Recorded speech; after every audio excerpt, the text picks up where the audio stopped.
Hello, you're watching Medley with Mary. I'm Mandy Dawson. Welcome to another episode of Manga Madness. This is episode number two, and it's a special series for my view on books. And in today's episode number two, I'm going to talk about, as you can see on the top, it's 20th Century Boys by Naoki Urasawa. It's very difficult to pronounce these Japanese authors' name and even the character's name. Yeah, before we jump into the story and character study, let's just take a detour and I'll show you guys how is this manga. Just feel about it. Uh, Let me bring it up for you guys. Hope my audio is yes, audio is good. Yeah, so this is what talking about. You see, this is one of the first ever manga that I purchased. I actually ordered 20th Century Boys, Land of the Lustrous, and Vagabond. So the first one to pick up for reading was this one. So you see here my first ever manga, and I written my name. Yeah, it's just wanted to show you guys how does it feel. Like it's a kind of perfect edition. So it's two volumes combined, and you have around like 22 chapters, I guess. It's pretty good. You can see sketchings. It's like a good example of a very good manga, especially one that has very good detailed sketches. And as you can see, it's just crowded. All the frames are just crowded. There's so many characters. I'll just get to it once we do this detour. Yeah, and it's pretty big. It's around 450 pages because two volumes are combined. It's like the perfect edition, and it's not a single volume book. So you see, it's very thick, and it will take some time to read. Okay, let me jump into the story. As you can see, it's about a group of boys. Basically, the story is about group of boys, and to summarize it, it's a thriller, suspense thriller novel. Basically, it's a graphic novel. So it's a novel basically, and I thought maybe they should have gone for a print novel. So it would have been good if you had read about this story. But since it was in manga, so it's also good to read it in a manga. The art is so good. So the story is nothing but good versus evil, and it happens in the dawn of 20th century. So that's why 20th century boys. So there is this group of boys in the 60s and 70s. So they are just growing up from childhood to teenage, and then they have this secret hideout where like three four guys meet up. So initially it was just these three guys. It's the protagonist name is what's his name? Keep forgetting. Uh, Kenji. Kenji, the middle boy. It's always difficult to align. Yeah, the guy standing in the middle. So he's Kenji. So he's a protagonist. So along with him is friends. There are two friends. So these three guys are the ones who discover a small hideout in a farm field, and they just meet there to read mangas and porn magazines that they collected from everywhere. So it's like a boys' hideout, and then eventually two more boys join their group. So it's like it's a secret hideout. They do all this hangout thing there, talk about others and all these gossiping thing. So eventually they get bored, and they want to write a story. Like they want to create their own manga. So they are so inspired by reading manga, so they wanted to create their own manga, and they are like cooking up a story. So everyone is like participating in that, and everyone is giving the ideas. So they just want to write about superheroes, group of boys who grow up and try to save the world. So they just wanted to write a superhero story, but to make the superhero very strong and the group of superheroes strong, they wanted to write very good character of the villain as well. So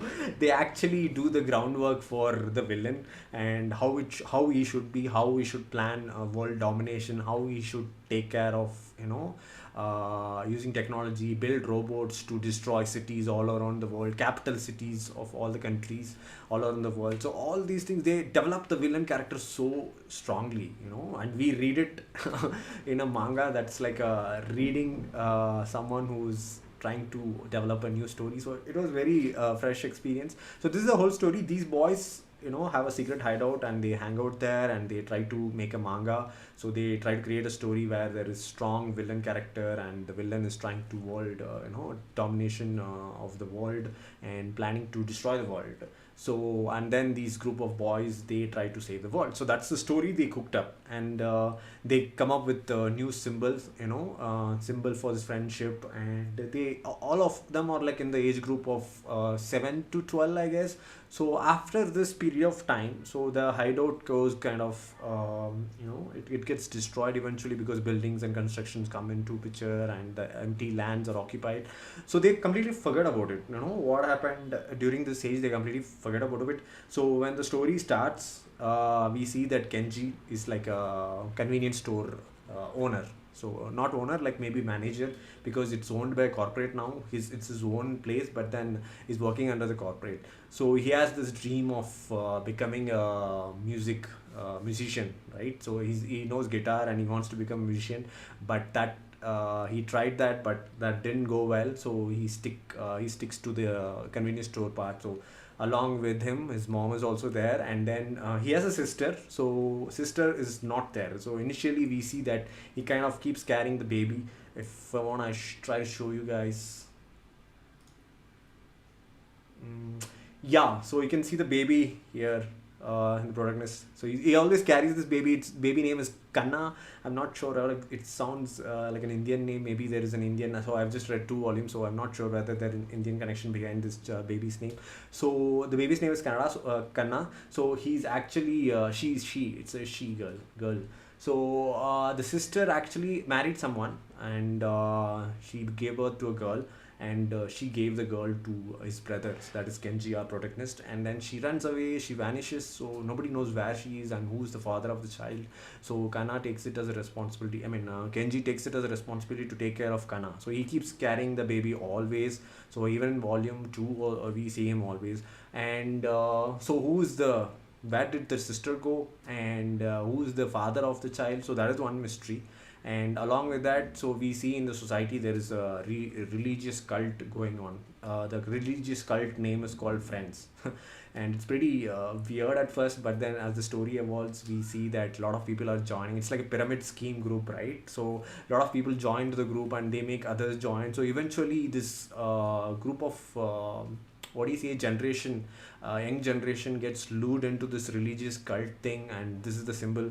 So if you see here, so with the hand like this and then eyes, it's similar to the pyramid. What do you call that?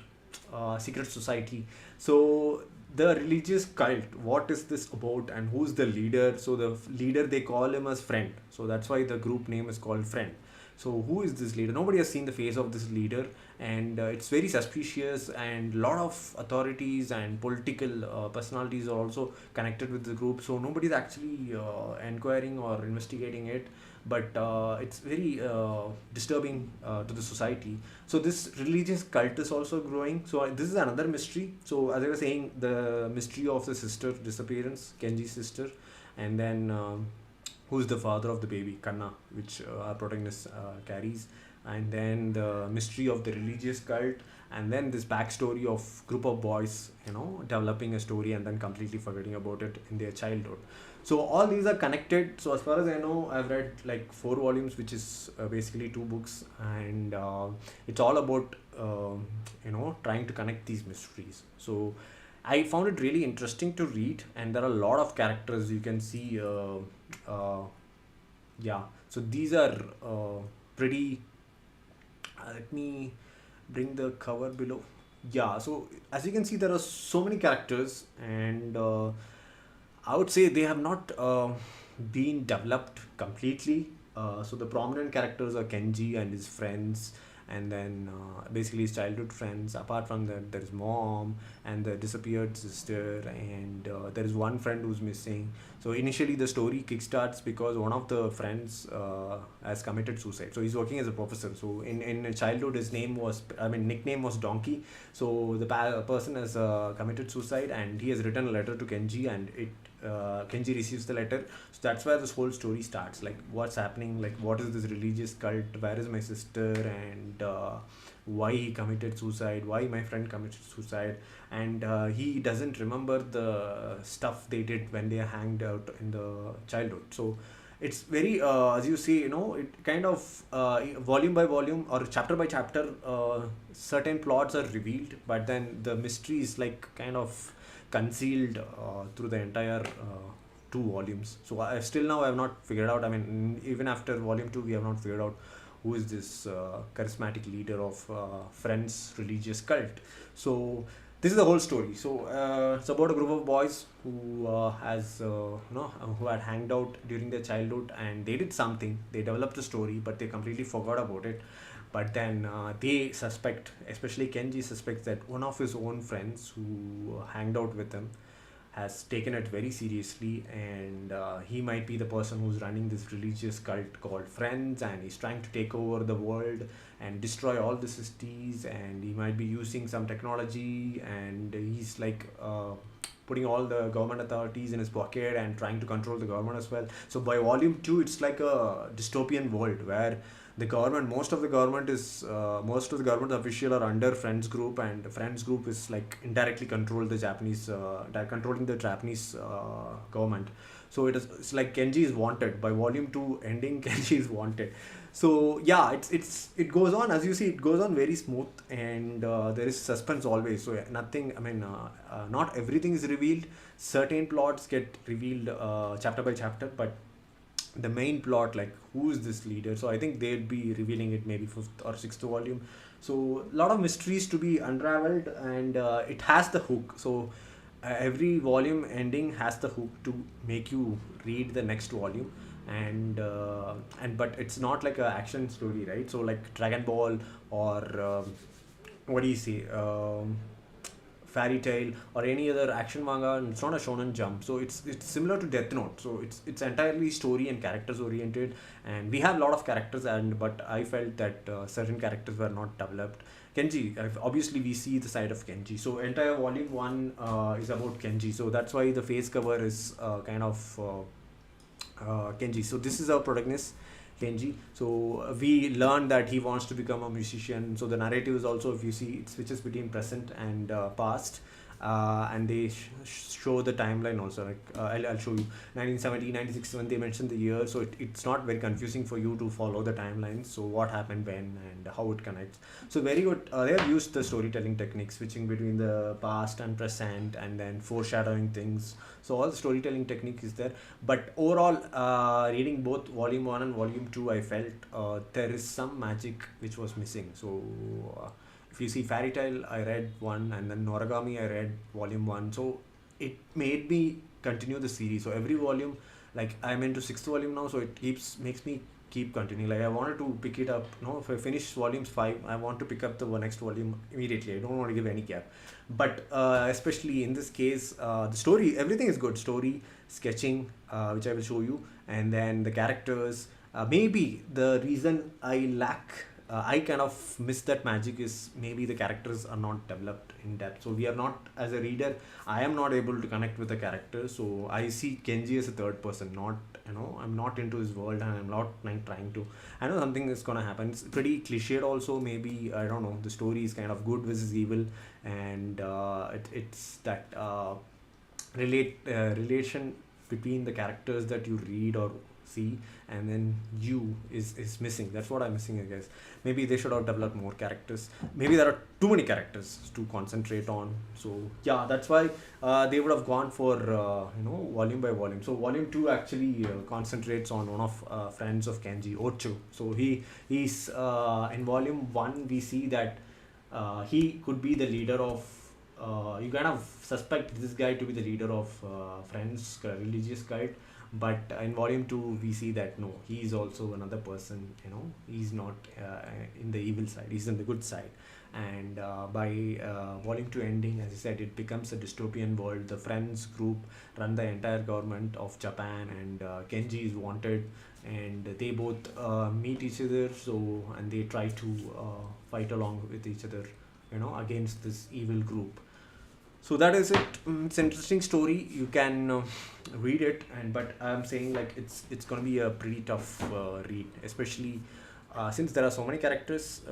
We have to make sure like how many characters you're following. So especially the friends alone are five friends, and they make sure that they will they'll make the readers suspect every character. So it's like that Agatha Christie's murder mystery, right? So the plot here is who is the leader of the religious cult, the evil organization. So that is the entire question mark on which the story progresses, and we keep guessing, who could it be, who could it be, and more characters are revealed by the way. So in the beginning, we just see three boys. As I said, if you see, it starts with just three boys, but then over the course, we see that there are other friends also, and who are part of this group, and who introduced the symbol, and who came up with the plot. And so they are writing the story for the villain, right? So where he has to bomb, like first it has to be in America, and then it has to be in England, finally it has to be in Japan, so that all of the places are destroyed first, and then it has to be in Japan. So they have written the story, and it's called, the book is called Book of Prophecy. So literally all the boys have forgotten what they have written, so they are trying to recollect like what happened. Like Kenji is going around inquiring his friend, do you remember the story that we wrote in our childhood? Like it's happening now, somebody has like remembered the story, and they have I think the friends group is kind of the evil guy. So along with him, like we try to like figure out like who is the, and but that mystery magic thing is definitely missing. So yeah, I will show you now. I would definitely like to show you the sketching, because I love the sketching. So even though the story and characters is not entirely gripping and captivating, I loved the sketches. So it was a smooth read, and the manga art is fantastic, I would say. I think it is one of the what do you say, not best but a good manga to pick up, and especially when you're beginning. Okay,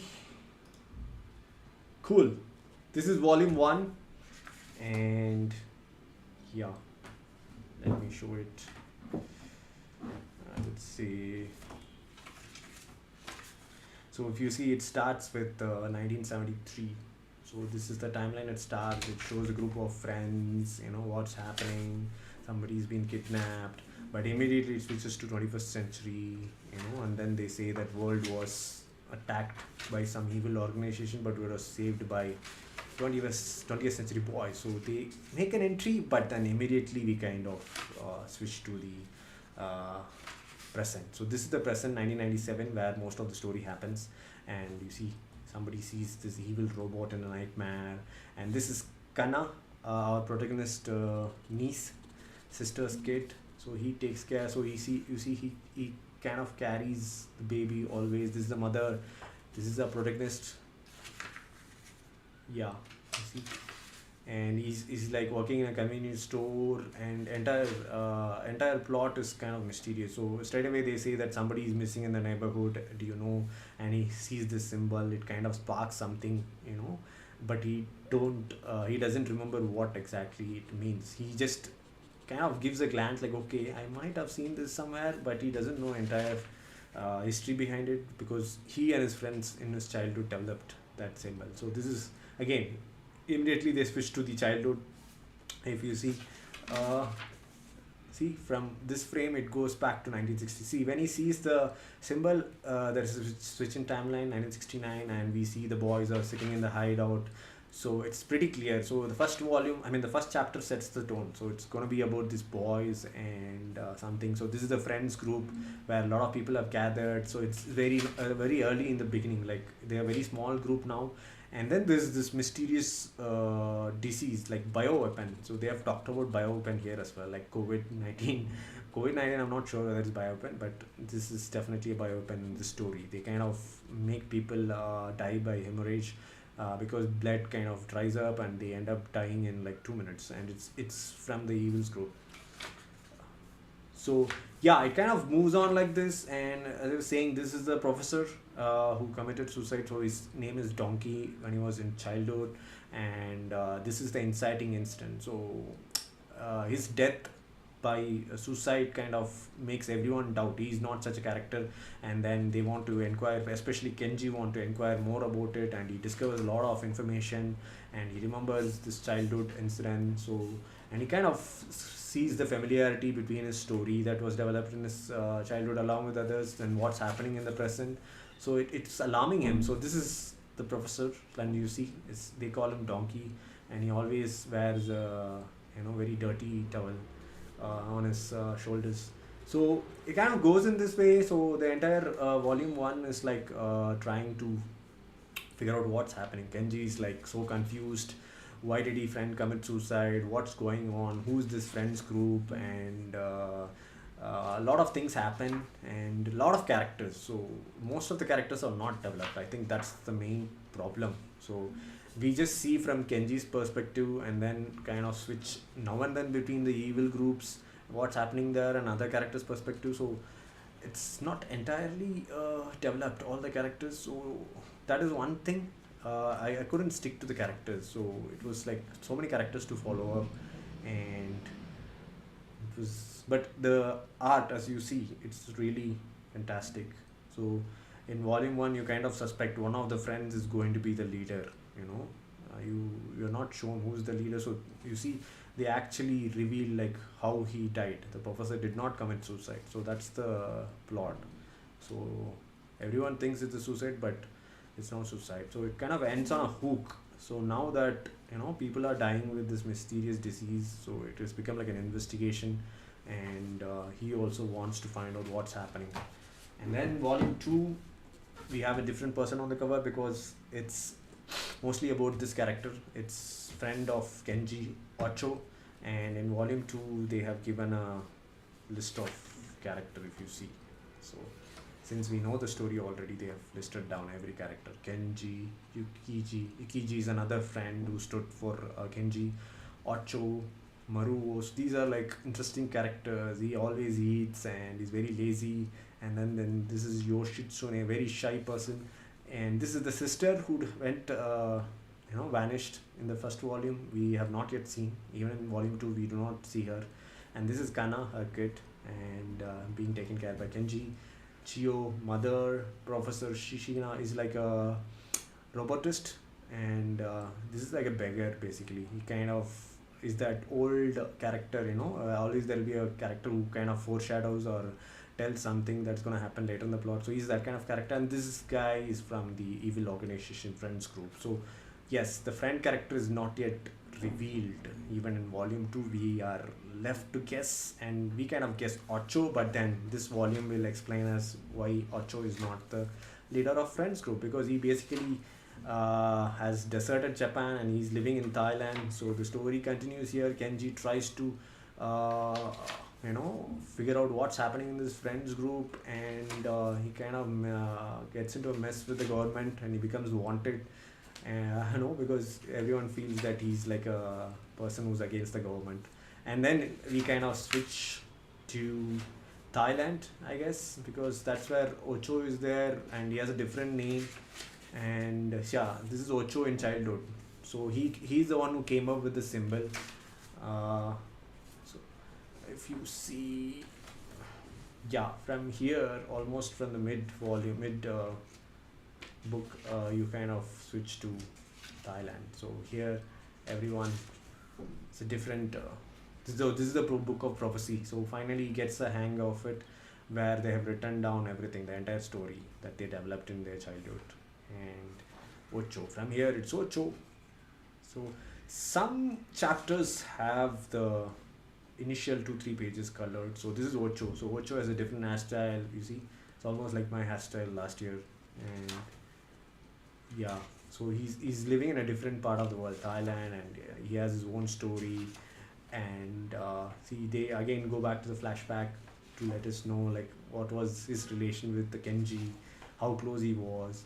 And then he doesn't care, like he knows that Japan is in trouble with this friends group and there's something happening in Japan, but he doesn't care to go back. And Kenji actually has sent a message that Ocho, come back, I know that you are in Thailand, to come back.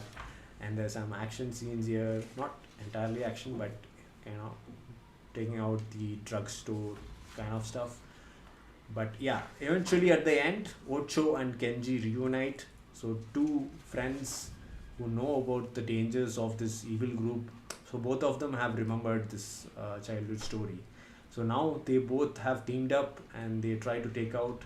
But is it too late? So that's where the volume two ends on a high note. So, but then I did not feel the urge to what do you say, pick up the third volume and start reading. And because it's a huge book, right? So it's like a 450 to 500 pages book. So and then as I said, there are too many characters, so it kind of gets we have to be very mindful when you're reading. And I love the art. As you saw, the art is amazing in 20th Century Boy, and he's one of the famous manga authors. Like he wrote Monster, which is again another famous manga in the standards of Dragon Ball Z or any other popular manga out there. So it's a different genre, and I really felt that it could have been in a print story, and it would have made a wonderful novel, thriller mystery novel. But since it was manga and the art was really good, I did not mind reading it. And especially when you're beginning, I think this is a kind of manga you have to pick up when you're trying to explore this genre. So it's not very heavy. You just kind of read it. As I said, the story is kind of simple, right? Basically it's good versus evil, and there are a lot of characters in the good side, and the evil side it's always mysterious. So there is one technique to develop the villain character in filmmaking. It's called what do you say, they keep the villain in suspense. They don't reveal the face. Like if you see Seven movie, so in the climax, during the climax, the villain will come. They'll reveal the face, Kevin Spacey. So similar, they are not revealing the face of the villain here, and there are a lot of people working for the group and this leader, mysterious leader, and we kind of always left in suspense where who is this guy. So it could be any of the characters that has come across already. So I felt that Agatha Christie kind of plot now and then. So it's basically mystery, suspense, and then thriller. So and it's in manga, so it's very refreshing to read. But if you look at it critically, I would say compared to other mangas, like some of the great mangas, Vagabond or Dragon Ball, uh, whatever I've read so far, it has something missing. So I'm not exactly able to put it in words. So as far as I can understand, I see that there are too many characters, and some of them have only few of them have been developed. Like Kenji is one good character, and some of like couple of friends.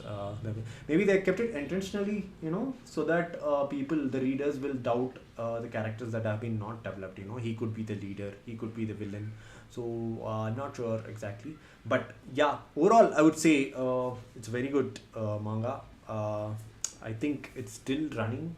Maybe it has around it's like so far 44 chapters. So basically I have read 4 volumes, 42 chapters, and I have the third and fourth volume. I will pick it up, but there is no hook, as I said, so I'll pick it up in my leisure time.